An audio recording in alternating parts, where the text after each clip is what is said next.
Continuous improvement comes in lots of different flavors and styles. I'm Bella Engelbach, and I'm inviting you to journey with me to the edges of lean. Episode 132, The Hidden Side of Coaching with Kelly Mallery. Who are you when you are coaching? How are you presenting yourself to your learner? How might your inner emotional state affect your coaching effectiveness?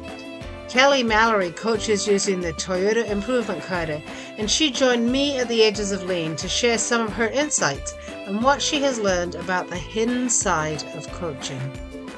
Kelly Mallery, welcome to the Edges of Lean. Hi, Belle. I'm so excited to be here with you. Thank you for having me. Oh, you're welcome. It's great to have you here today. Hey, Kelly, could you introduce yourself to everyone? Sure. So I'm Kelly Mallery. I am a Kata coach and practitioner, and I helped co-found Kata School Northeast. I also participate in the Kata Girl Geeks. And additionally, my normal job, I am an operational excellence manager at Viant Medical, where we make med device for various hospitals and contract suppliers. Wow, that's great. And thanks for the shout out to Kata School Northeast and also to Kata Girl Geeks. They're some of my favorite people in the whole world. So Kelly, when you are at work in your operational excellence role, are you coaching? Yes, I am. And how is that working? Well, I guess you'd have to ask the people I'm coaching, but right. I find that it works very, very well, and it's much better to coach people than it is to tell them what to do. People generally don't like when you just tell them what to do and don't actually help teach them and guide them along that path. And so this is a deployment that's, I hate to use the word deployment because it sounds so military, right? But is this something that the organization is taking on throughout the organization? Is it something that the whole operational excellence department is doing? Are you the operational excellence department? I am, at least at the sites that I support. Okay. So it is a department of one. And so what we are doing, and I agree, the whole deployment term does sound very militaristic, but I can speak to what we're doing here, which is to really try to integrate coaching practices into all of our business and operations systems, everywhere from employee one-on-ones up through tier daily management and other meetings that occur and strategy conversations as well. And as you're doing that, what you're really doing then is developing coaches, right? So absolutely. So, when we talk about operational excellence and doing this kind of change, we're so often thinking about, well, we're going to improve the processes and we're going to make things more efficient and we're going to make things more effective. I always think effective is more important than efficient and so on and so forth. But you're really talking about developing a skill set in people. And it sounds like sort of at every level of the organization. Is that right? Yes. And beyond just developing that coaching skill set, it's just developing those thinking patterns across up and down and vertically and horizontally across the entire organization. So that's a great time for us to kind of delve into, because I know some people listening are really into the Improvement Kata, and some people listening may never have heard about it before. So Kelly, would you mind taking just a couple minutes and talk to us about those thinking patterns, and then we can kind of talk about how coaching relates to those thinking patterns? Yeah, absolutely. So what we call the Improvement Kata was something that was discovered or uncovered more by Mike Rother in about, I think, early 2000s or the 90s. He published a book, Toyota Kata, from his research, where he really wanted to go understand what made Toyota so different in terms of two questions. One, what are the underlying behaviors and patterns that their people engage with every day to have such phenomenal results beyond the tools that we see? And then the second question was, how do we take those routines and operationalize them for American companies and other companies throughout the world so that we can learn from how they're practicing every day, as opposed to just copying and pasting those tools? And what he found was a series of patterns in their leadership behavior and how they go about problem solving that he then coined the Improvement Kata, which comprises of four main steps. There's understand the direction or challenge, which is step one.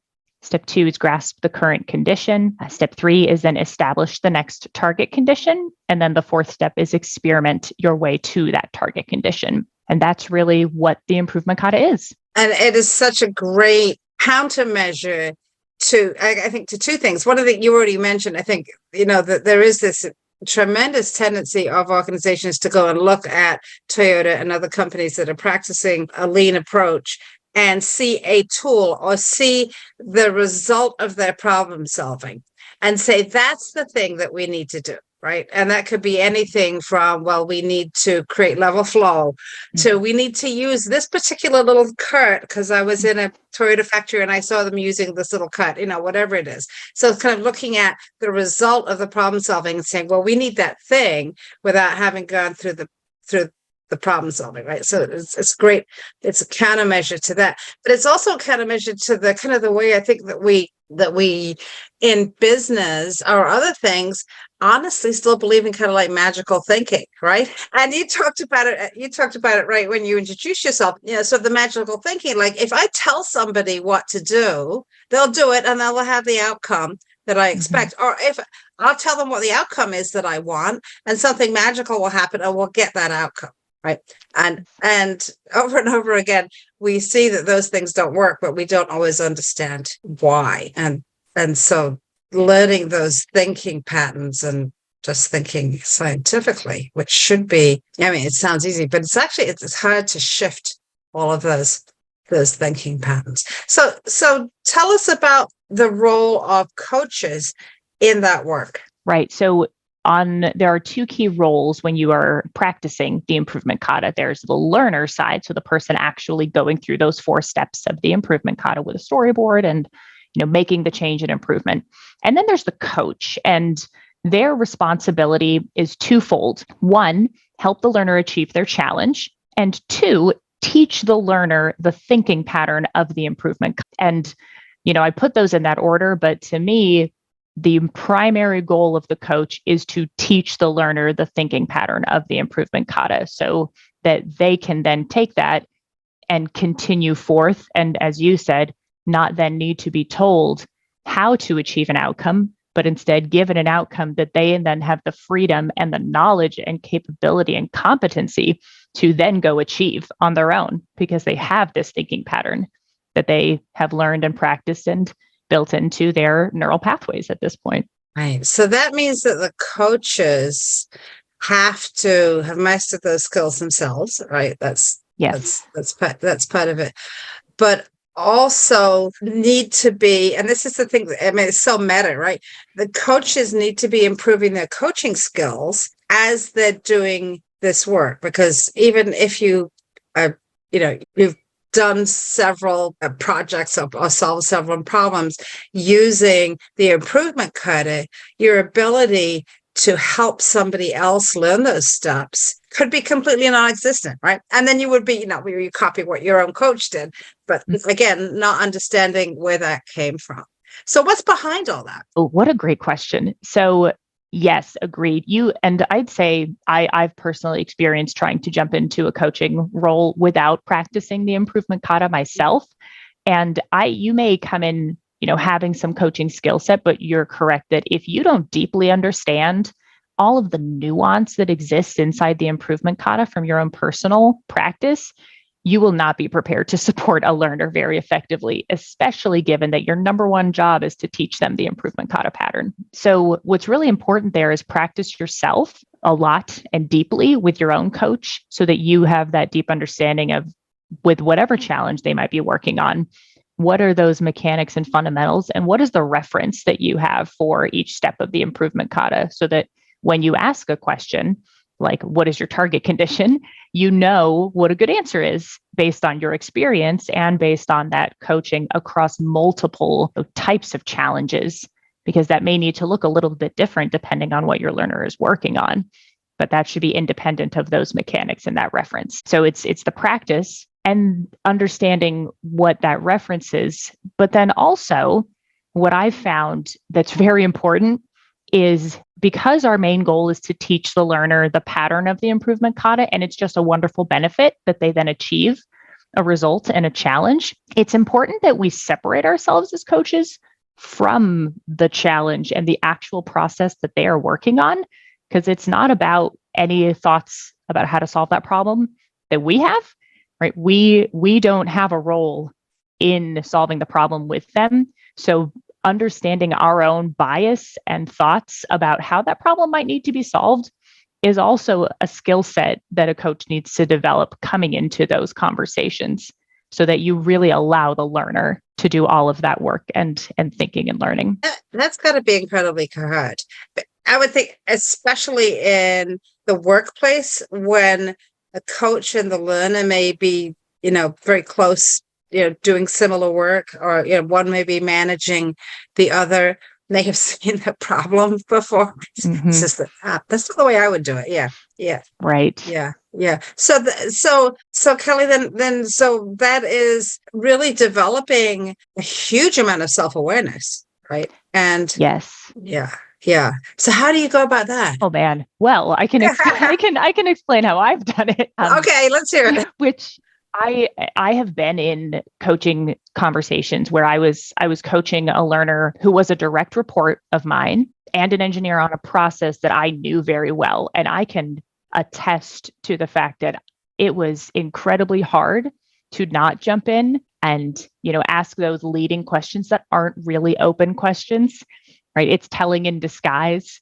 I think what Katie Anderson calls it, wolf in sheep's clothing. And I failed miserably the first, few times I tried to coach somebody that was a direct report. And what ends up being really helpful in learning that is, the first thing is you have to recognize it's happening. And that's where the power of the second coach is really important, where the second coach is observing you as the coach and can see when you are doing that. It becomes very obvious. And so having that relationship, that other person who is removed can then give you that feedback if you can't see it yourself. And then that second coach, as you said, is also probably also more removed from the problem, and is focused only on the coach and yes. what the coach is learning. Yes. Yeah. And then additionally, when you first have recognition that that's happening and can understand the impact on the learner, which the way to really understand that is understanding what is your role as the coach.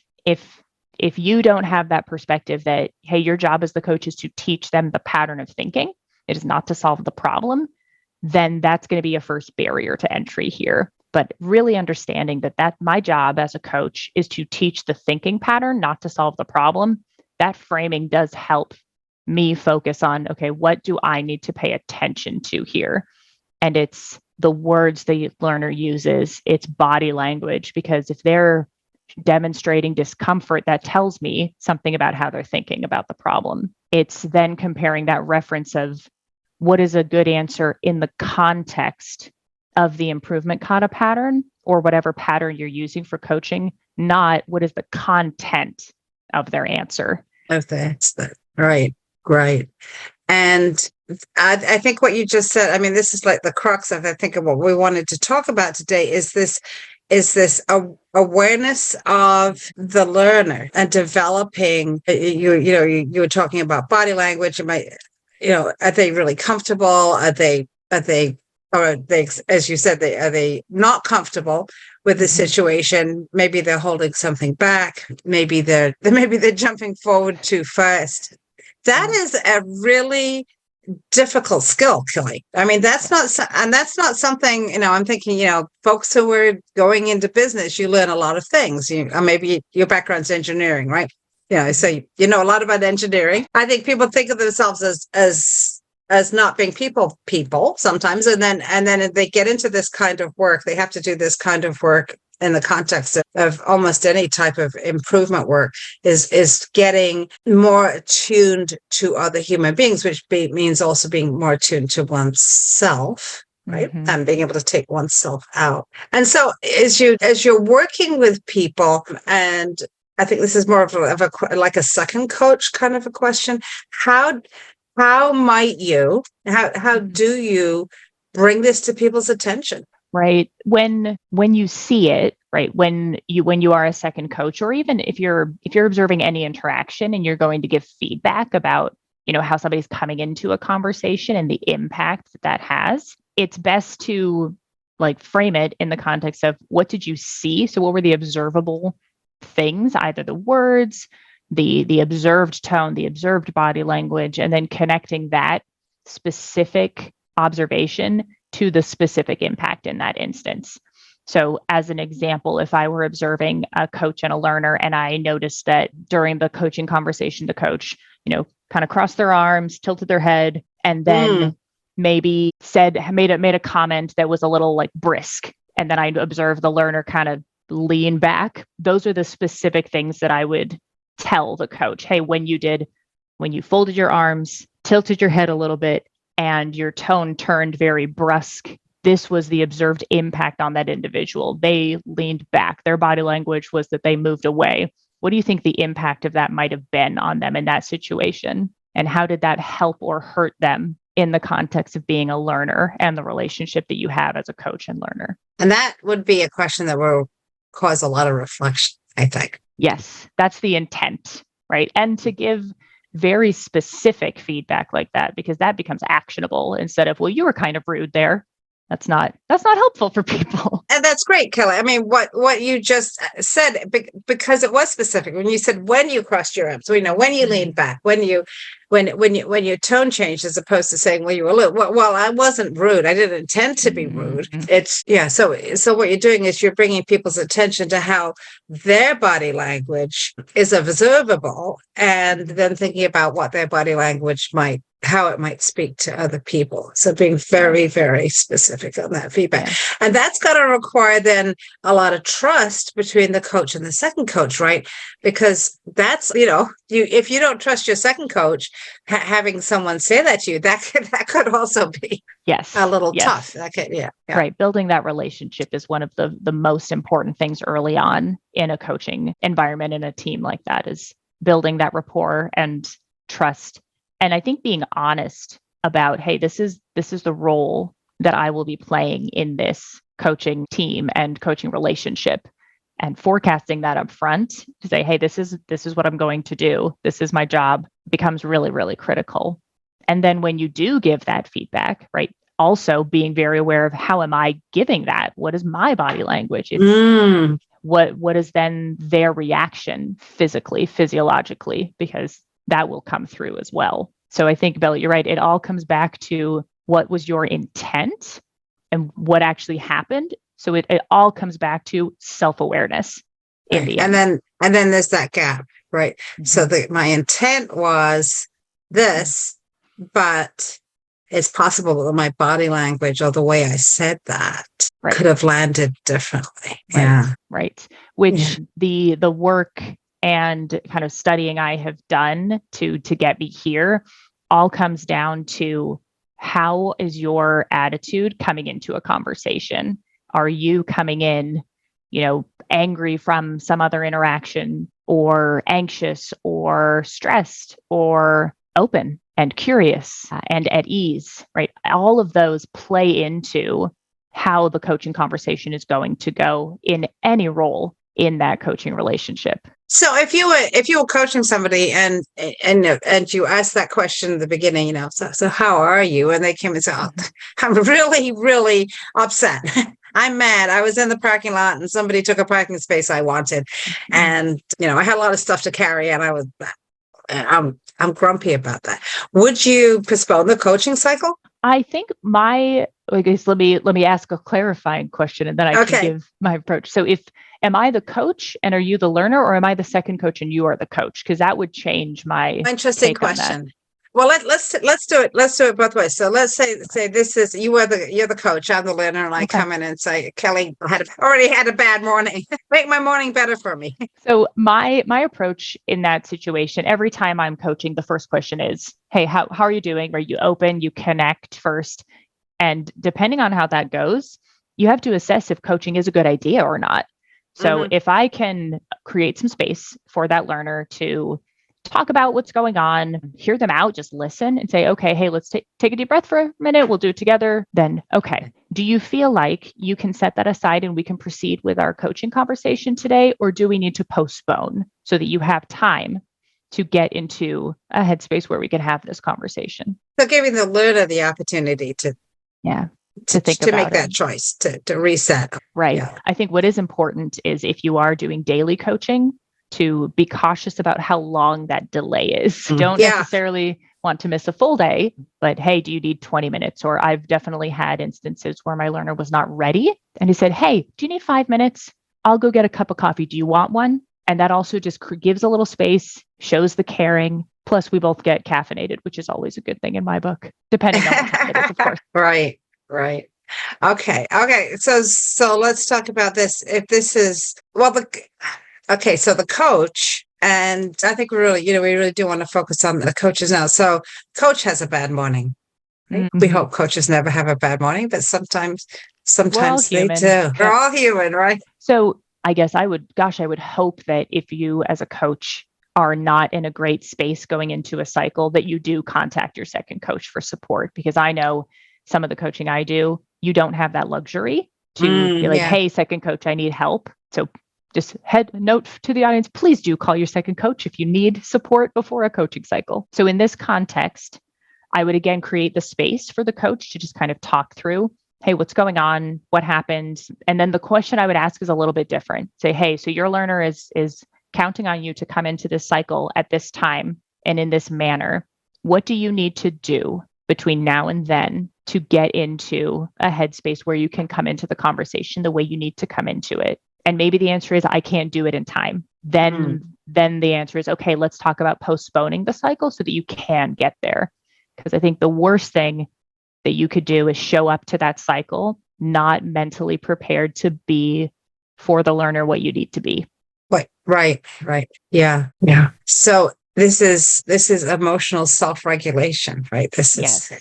Yes, it is. And we're supposed to learn that when we're 3. Yes. Sometimes we don't. Sometimes we forget. Sometimes things come, get in the way. So I want to just let's talk about this organizationally. As you are developing these skills in an organization, so having more and more people in the organization who are becoming aware of their own impact on others, who are making space for others to learn, who are focused on people's learning. What impact does that have kind of on the demeanor, the culture of the organization overall? How do things change? So if you can do this, people are more self-aware, which means the gap between your intention and then what you actually do and communicate shrinks, which means there's more clarity in communication between two parties. Or even if you do have a gap between your intention and what actually happens, as far as what comes out of your mouth, your body, you recognize that sooner so that you can correct it. So it ends up creating an environment where there is more trust. You can have healthy conflict because there's no, telling stories in your own mind about, well, why were they so awful today? It's on the table because you'll recognize, hey, I'm sorry, I brought in some other baggage and I wasn't present to the conversation like I needed to be. Or, hey, my reaction was poor, I apologize. Let's have this conversation in a different way. So that self-awareness builds a better team environment where you can have trust, have healthy conflict, which means the team's going to perform better. Your organization is going to perform better. And to be honest, the reason I care most about this is you're going to go home happier, which means you're going to interact with your family and your loved ones in a better place, which means that environment will be better and that'll cascade out to their lives and then to their work. And then it just continues to pool out as if you dropped a pebble into a pond. And those ripples just keep moving outward and outward. Wow. So Kelly, this is like really deep stuff and really important. And I want to ask you a kind of a deep question, if you don't mind. When did this first start to become apparent to you, that the need for this self-awareness, for emotional regulation, for emotional intelligence? How did that dawn upon you? Or have you always known it? Oh gosh, yes, since I was 3. No, it really dawned on me, I think, in the last 5 years. I transitioned from being an engineer to being in a continuous improvement and operational excellence role, and then had to begin coaching. And it really came to me when the internal team that I was working on we weren't getting the results. And there was so much pushback and disgruntlement on the front line where we were trying to make positive change, right? Our intention was always, hey, we're trying to make things better for you. But that was not at all what they were feeling and what the feedback that they were giving to us. So our team read a book called Leadership and Self-Deception by the Art Institute. And I have to say, I've had to read that. I've chosen to read that multiple times. And really by the third or fourth read, I finally really saw what was happening. So that was the first domino for me personally, that first read and talking about how our actions, the way we were treating people and viewing people was as vehicles to get our change done, not as human beings who had their own wants and needs inside of the context of that change. And then from there, I've continued to think about this and pursue it to greater and different extents and techniques. So can you say that again? I mean, first of all, the name of the book was Leadership and Self-Deception. Yes. And then you said something just now, which was really important, that you were treating people as vehicles to get the results you wanted and not as human beings. Yes. With their own wants and needs. Yes. But it's not abnormal in business to do that, right? You see these signs up, our employees are, the most important thing to us, but they're important to us because we need them to deliver the results. And if they don't deliver the results, we can fire them. And then, we can hire AI to do their job, right? I mean, that's and maybe that sounds awful, but I think that is the idea or kind of the operating principle behind that. But this is like one of the foundational lean principles, right? Which is respect for people. And respect for people means that you respect their humanity, right? Mm-hmm. Their ability to learn and grow. And it's very different, I think, from what we expect in business. Yeah. So no shame for you or for anybody else, me, anybody else, thinking that way, because that's the way we were trained, right? We were brought up that way. And I think that even this thinking, right, it's very human, right? We as a species, right, we are evolved to survive. And a lot of this comes from how our brain is structured and wired for survival. So it's no surprise that, we are most concerned about what do I need to do to keep myself and my family safe and to ensure my survival. And in our modern day world, I think that translates to how do I achieve results so that I can keep my job, so I can keep food on my table. But it does come back to, I need these results. And everybody who is involved in that, if you're not careful, does just become something, not even something, either in my way to achieving that or is a vehicle to achieve those. Yeah. So when somebody is creating a list of obstacles, they shouldn't be putting people on that list, right? Yes.